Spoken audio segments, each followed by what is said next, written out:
Narito na po tayo para ipagpatuloy po ang ating pag-aaral. At ito po ay tungkol po sa salita ng Diyos na atin pong magiging sandata laban sa ating pong kinakaharap na problema sa COVID-19. Babasahin ko po ang Kawikaan chapter 4 verse 20. Babasahin ko po sa inyo, "Aking anak, salita ko ay pakinggan. Pakinggan mong mabuti. Pakinig mo ay ikiling sa aking sinasabi. Huwag itong babayaang mawala sa paningin. Huwag babayaang mawala sa paningin. Sa puso mo ay iukit na mabuti at malalim. Pagkat itong kaalaman ay daan ng buhay. Nagbibigay kalusog at kalakasan ng katawan." Ito ay ating pong napag-aralan nung nakaraan na ito pong salitang ito ay nagbibigay kalusog at kalakasan. At ito pa ang daan ng buhay. Bakit po nakasaad ito dito sa Bible na ganito ang paliwanag? Dahil pinipresent po ng salita na ito ang kailangan natin. Ito po ang buhay natin at pag-asa. Babasahin ko po sa English Bible yung akin pong susunod na babasahin sa Santiago 1:21. Sa English Bible ay James 1:21. Okay? James 1:21, "Wherefore lay apart all filthiness and superfluity of naughtiness, and receive with meekness the engrafted word, which is able to save your souls." Ito pong salita ng Diyos ay maingat nating itanim sa ating mga isip, sapagkat ito ang makapagliligtas sa atin. Maging sa COVID-19, ito po ang makapagliligtas sa atin. Alam po ninyo, sa ibang salita sa Kawikaan, dito po tayo nagsisimula sa Kawikaan chapter 4, itinuro niya sa akin at kanyang sinabi. Sino po ang nagsasalita nito? Itinuro niya sa akin at kanyang sinabi, "Sa aking mga aral, buong puso kang manangan. Sa aking mga aral, buong puso kang manangan, sundin mo ang aking utos at ikaw ay mabubuhay." Kukunin po ninyo yung mga naririnig ninyo, no? Sundin mo ang aking utos at ikaw ay mabubuhay. Verse 5, "Huwag mong lilimutin o kaya'y tatalikdan. Ang salita ko sa iyo, sa bibig ko'y bumubukal. Ang unawa ay hanapin, gayon din ang karunungan."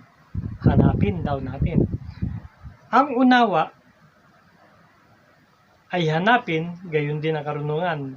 Verse 6, "Huwag mo itong babayaan, ika'y kanyang iingatan.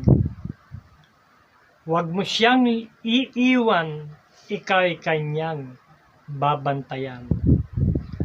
Unahin mo sa lahat pagtuklas ng kaalaman. Ito'y pilitin mong mata mo kahit gaano kamahal. Kaalamay pahalagahan at kanya kang itataas.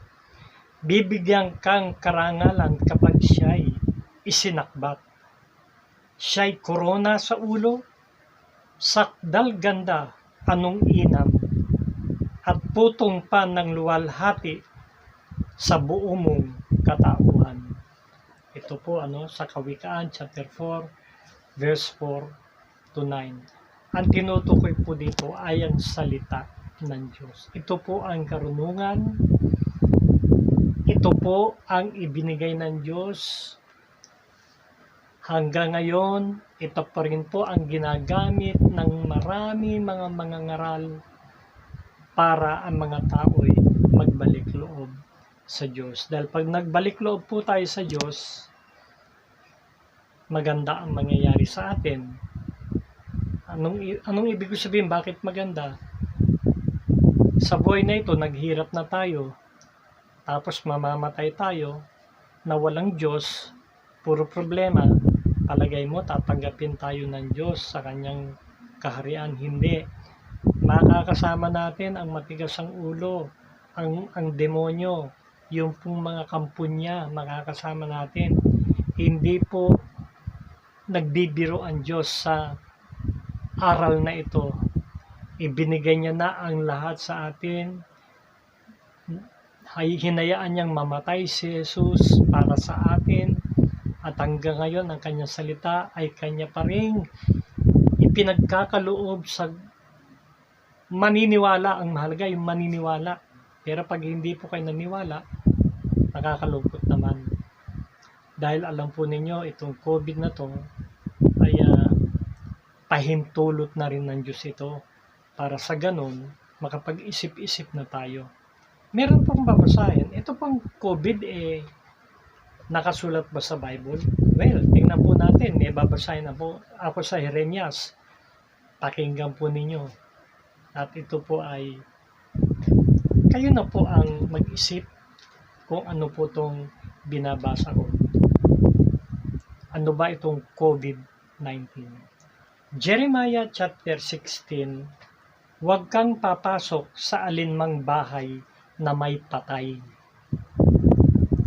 Huwag mo ring ipagdadalamhati ang pagkamatay ni numan. Inalis ko na sa aking bayan ang kapayapaan. Hindi na ako magpapakita sa kanila ng pag-ibig at pagkahabag. Mayaman at dukhay mamamatay. Sa lupaing ito, hindi sila ililibing ni iiyakan.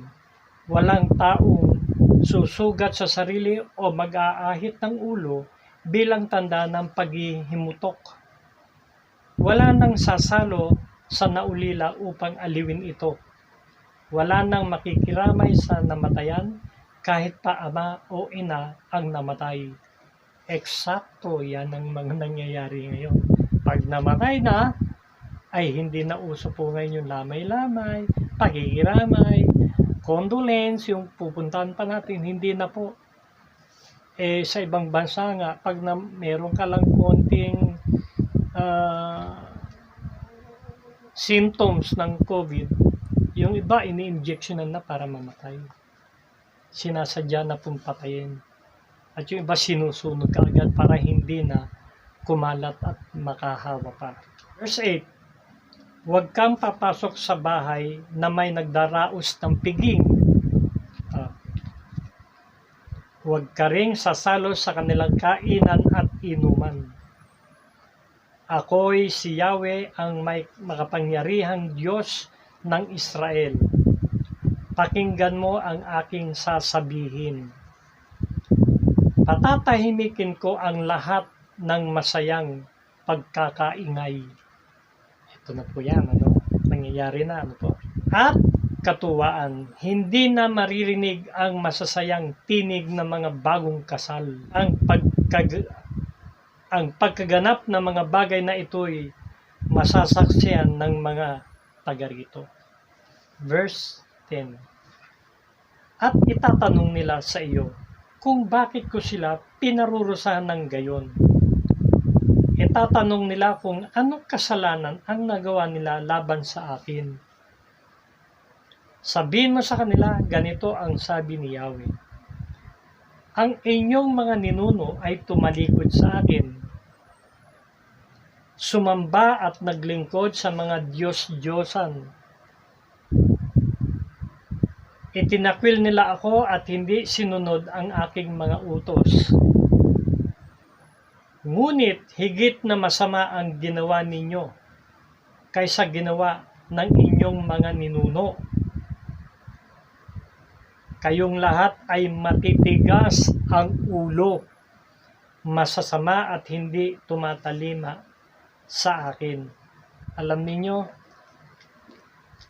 tamang-tama po po ang mga salitang ito kay Propeta Jeremias na nangyayari po sa ngayon. Ang totoo po niyan, yung pong katigasan ng ulo ang mismong magpapahamak sa tao. Kung ating babalikan yung pong binasa natin, kaya ba ninyong sundin? Para sa akin,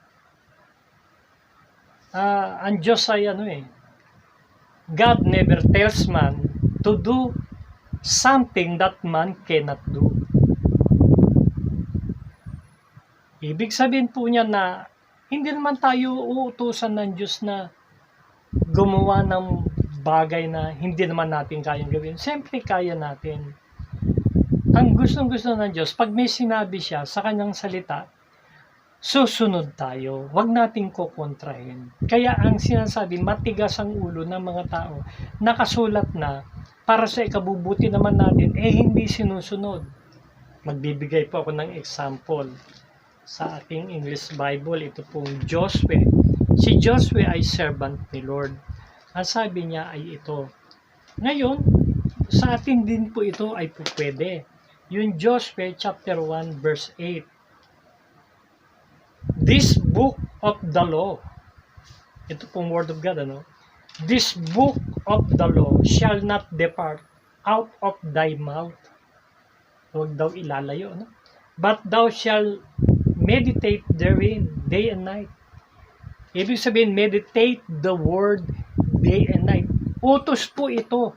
Pag hindi natin sinunod ito, ang tawag po sa atin, matigas ang ulo. Dahil ang mga nakasulat po sa Biblia ay sa ikabubuti natin. At ito pa ang sinabi, that thou mayest observe to do according to all that is written therein. For then thou shalt make thy way prosperous, and then thou shalt have good success. Yun po ibig sabihin po ng Panginoon dito. Pag binabasa po natin, tulad po yung Kawikaan 4:22, Santiago 1:21, yung binasa ko po kanina, yung Kawikaan chapter 4, 4-9, atin pong dili-dilihin kung ano yung parting may inuutos ang Diyos. Ibabalik ko lang po. Ito po yung utos ng Diyos na dapat natin sundin. Alin po siya, sabi ko, yung Kawikaan chapter 4. Aking anak, salita ko ay pakinggan mong mabuti. Ano yung utos? Pakinggan mong mabuti. Sa cellphone, nangangaral po ako. At meron pang ibang mga nangangaral. Kung makinig po kayo, pero kung hindi po ninyo pinakikinggan, parang hindi nyo type, ayoko ng kanyang way of preaching. Hindi naman po ang mahalaga po yung sinasabi ng salita ng Diyos. Aking anak, salita ko ay pakinggan mong mabuti. Ito pa mga utos, pakinig mo ay ikiling sa aking sinasabi, pakinig mo. Huwag mong babayaang mawala sa ang dami pong utos diyan. Huwag mong babayaang mawala. Huwag itong babayaang mawala sa paningin. Sa puso mo ay iukit na mabuti at malalim. Kaya nga po ako nakakapag-share, nakakapangaral ng ganito. Sinusunod ko po ito. Hindi naman nangangulgan na ako ba'y hindi nagkakasala. Ako, mga kapatid, hanggat nasa lupa po tayo, may danger na tayo ay magkasala. Pero ang sinasabi naman po ng Panginoon, ang mga anak ng Diyos, ang mga tumanggap kay Jesus bilang anak ng Diyos, umiiwas na sa pagkakasala. Noon nga nang ako ay huminto sa pangangaral, ako po ay nagdadrive ng taxi, nagtuturo ako sa school.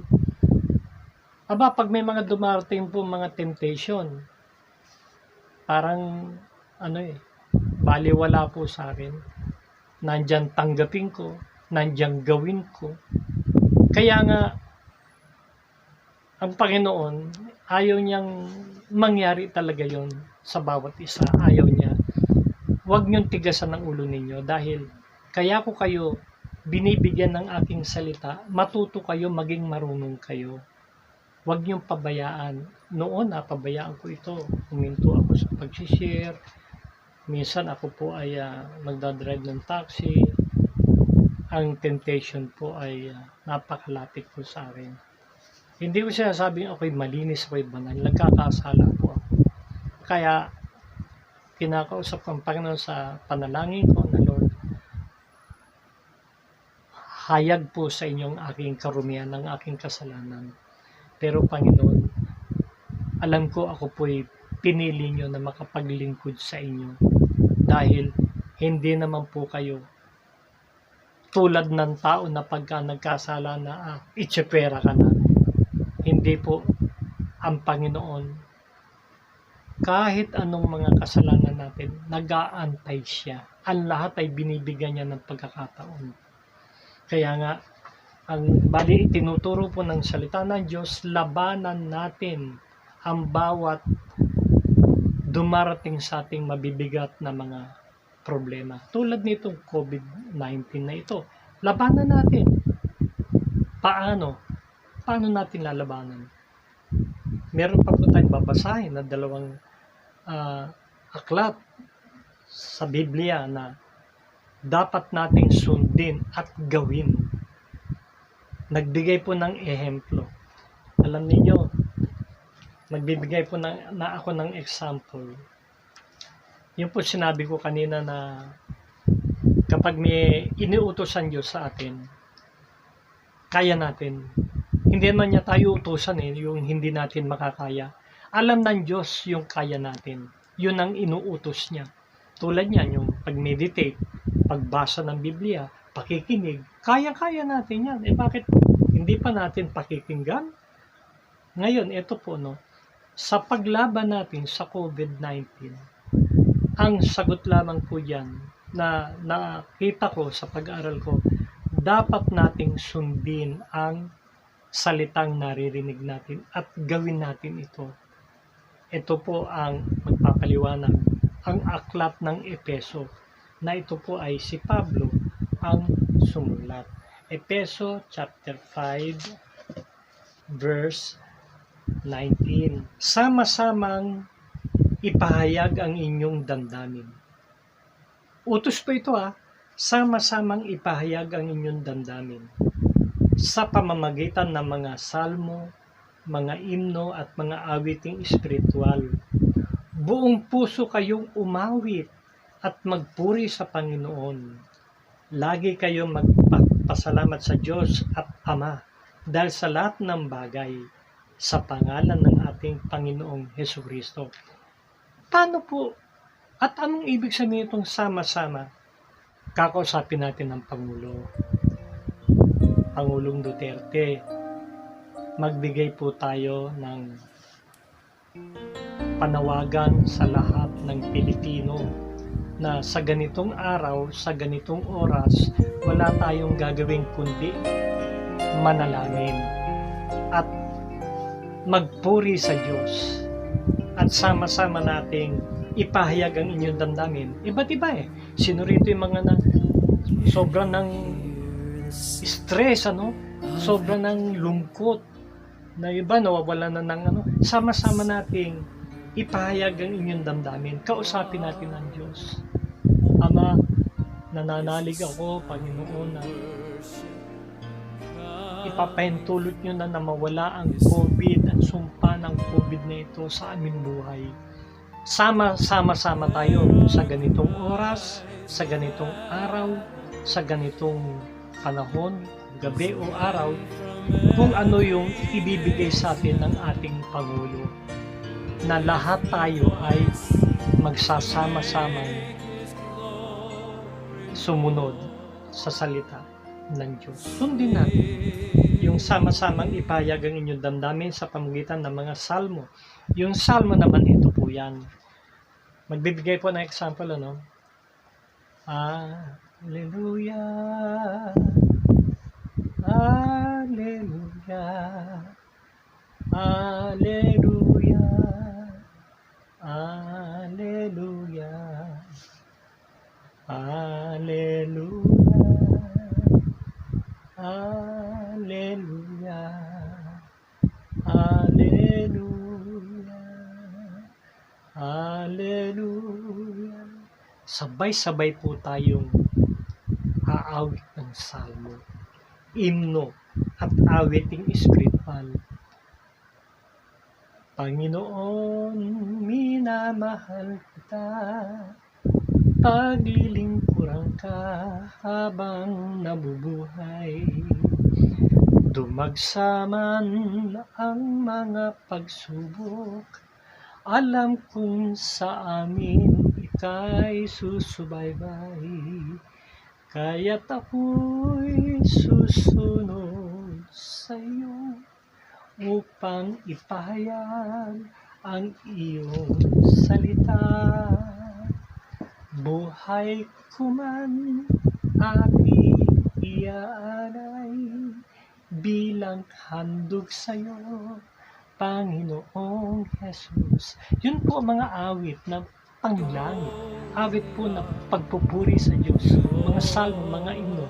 After ng ating panalangin, sabay-sabay po natin gawin at ang Diyos maririnig tayo sa kalangitan.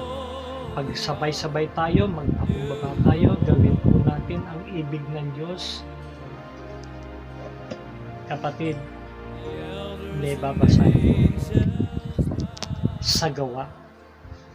Umawit lang sila, umawit. Gawa, chapter 16. Ito po yung sila ay nasa bilangguan sa Pilipos. Sila Pablo po ito, no? At ito po ay mababasa sa chapter 16, verse 25. Nang maghahating gabi na, sina Pablo at Silas ay nananalangin at umaawit.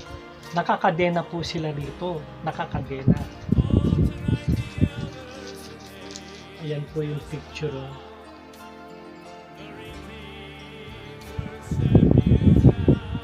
Ayan po yung picture, nasa Bible po yan. Nakakadena sila, nakakulong pa, kinadena pa. Ngayon, ang ginawa nila na maghahating gabi na, sina Pablo at Silas ay nanalangin at umawit ng mga himno at nakikinig naman ang ibang mga bilanggo. Alam niyo po nangyari? Di kaginsa-ginsay, lumindol ng malakas. Napakalakas na lindol, ano pat, nayanig pati ang mga pundasyon ng bilangguan. Pagdakay, nabuksan ang mga pinto at nakalag ang mga tanikala ng mga bilanggo.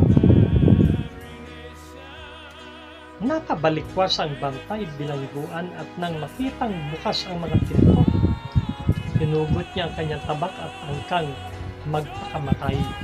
Alam po ninyo, ano pong ginawa nila? Sabihin na lamang natin na tayo ngayon ay tulad nila Pablo Silas noon, na tayo ngayon ay natatanikalaan ng problema ng salot ng COVID-19, na hindi tayo makalabas, hindi tayo makagalaw para tayo nasa bilangguan. Ang liwanag ng sinabi ng Gawa chapter 16 na umawit sila, nagpuri sa Panginoon, mga himno. Hallelujah, Hallelujah. Alam po ninyo, sabay-sabay po natin. Kung meron po kayo ibang alam na pag-awit sa Diyos, awitin po ninyo kung anong oras ang itatakda ng ating Pangulo. Mahal na Pangulong Duterte, nawa umabot po sa inyo ang mensaheng ito. Ako'y naniniwala maaaring padala ito ng Diyos sa inyo at sa lahat ng ating kababayan. Ito lang po ang gawin natin. Hindi naman po natin binabaliwala yung karunungan ng mga sa medisina na mag-iimbento po sila ng inaasam po ninyo para maging sagot sa COVID-19. Pero ito po ang maliwanag. Walang hihigit sa alam at karunungan ng Diyos na ibinibigay sa atin ngayon. Ang kanyang salita na atin pong susundin lang. Yan lang naman po, mahal na Pangulo. Sundin lang po natin kung ano yung nakasulat. Sama-sama po tayo. Magtakda lamang po kayo ng oras, magtakda po kayo ng panahon kung kailan. Makikinig naman po ang lahat ng kababayan nating Pilipino dahil kaya nangyari po ito dahil sumusunod po sa batas po ninyo. Sinusunod po namin kayo, mahal na Pangulo. Kaya nawa wag po nating patagalin na po, no? Kung narinig po ninyo at napanood ito, narito po ako at mag-antay po ng inyong kasagutan. Mahal na Pangulo, sa mga gabinete, sa mga senator, at sa lahat ng aking mga kababayan, please, magsusumamo ako, ito lamang po ang pinakamagandang gawin natin. Purihin ang Panginoon, purihin ang ating Diyos na buhay. Maraming salamat kung kayo po ay susunod sa gusto ng Diyos. Sundin po natin. Ang lahat ng ito ay sa pangalan ni Jesus. Pagpalain po ang mensaheng ito at pagpalain po ang sambayanang Pilipino. Tayo po ay makakalagan na sa pagkakabihag ng salot na ito ng COVID-19. In Jesus' name, Amen. Salamat po.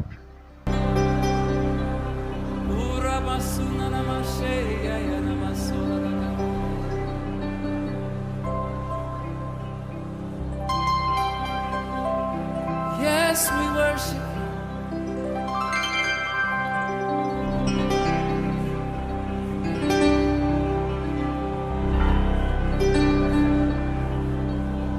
Hallelujah.